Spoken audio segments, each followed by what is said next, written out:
സംസ്ഥാനത്ത് ഇന്ന് വടക്കൻ കേരളത്തിൽ അതിശക്തമായ മഴയ്ക്ക് സാധ്യതയുണ്ടെന്ന് മുന്നറിയിപ്പ്. മലപ്പുറം, കോഴിക്കോട്, വയനാട്, കണ്ണൂർ എന്നീ ജില്ലകളിൽ റെഡ് അലർട്ട് പ്രഖ്യാപിച്ചിട്ടുണ്ട്. ഈ ജില്ലയിൽ അതീവ ജാഗ്രത വേണമെന്നാണ് നിർദ്ദേശം. എറണാകുളം, ഇടുക്കി, തൃശൂർ, പാലക്കാട്, കാസർഗോഡ് ജില്ലകളിൽ ഓറഞ്ച് അലർട്ടാണ് പ്രഖ്യാപിച്ചിട്ടുള്ളത്.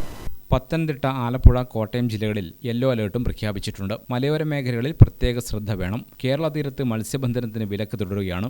സംസ്ഥാനത്ത് എല്ലാ ജില്ലകളിലും 24 മണിക്കൂർ പ്രവർത്തിക്കുന്ന താലൂക്ക്, ജില്ലാ കൺട്രോൾ റൂമുകൾ പ്രവർത്തനം തുടങ്ങിയിട്ടുണ്ട്. അപകട സാധ്യത മുന്നിൽ കാണുന്ന ഘട്ടത്തിലും സഹായങ്ങൾക്കുമായി 1077, 1070 എന്നീ ടോൾ ഫ്രീ നമ്പറുകളിൽ ബന്ധപ്പെടാം. കുറഞ്ഞ സമയം കൊണ്ട് വലിയ മഴയുണ്ടാകുന്നതിനാൽ മലവെള്ളപ്പാച്ചിലും മിന്നൽ പ്രളയവും പോലുള്ള സാഹചര്യം ഉണ്ടാകാനും സാധ്യതയുണ്ട്.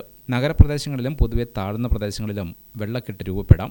മലയോര മേഖലയിൽ മണ്ണിടിച്ചിൽ, ഉരുൾപൊട്ടൽ, മലവെള്ളപ്പാച്ചിൽ സാധ്യതയുള്ള പ്രദേശങ്ങളിലുള്ളവർ സുരക്ഷിതമായ സ്ഥലത്തേക്ക് പകൽ സമയത്ത് തന്നെ മാറി താമസിക്കാൻ തയ്യാറാകണമെന്ന് മുഖ്യമന്ത്രി പിണറായി വിജയൻ അഭ്യർത്ഥിച്ചു. ഈരാറ്റുപേട്ട വാഗമൺ റോഡിൽ രാത്രി യാത്ര നിരോധിച്ചു. കോട്ടയം ജില്ലയിലെ വിനോദസഞ്ചാര കേന്ദ്രങ്ങളായ വാഗമൺ, ഇല്ലിക്കൽക്കല്ല്, മാർമല അരുവി, ഇലവീഴ, പൂഞ്ചിറ എന്നിവിടങ്ങളിലേക്കുള്ള പ്രവേശനം മറ്റന്നാൾ വരെ നിരോധിച്ചു. എറണാകുളം ജില്ലയിൽ മറ്റന്നാൾ വരെ ഖനന പ്രവർത്തനങ്ങൾക്ക് നിരോധനമുണ്ട്. വനത്തിൽ ശക്തമായ മഴ തുടരുന്നതിനാൽ പമ്പയിൽ ജലനിരപ്പ് ഉയരാൻ സാധ്യതയുണ്ടെന്നാണ് പത്തനംതിട്ട ജില്ലാ ഭരണകൂടത്തിന്റെ മുന്നറിയിപ്പ്. മഴ ശക്തമായി തുടർന്നാൽ കാനനപാത വഴി തീർത്ഥാടകരെ കടത്തിവിടില്ല. ഇന്നും നാളെയുമായി തിരുവനന്തപുരത്ത് മുഖ്യമന്ത്രി വിളിച്ചു ചേർത്ത കളക്ടർമാരുടെ യോഗം മഴ കാരണം മാറ്റിവെച്ചു.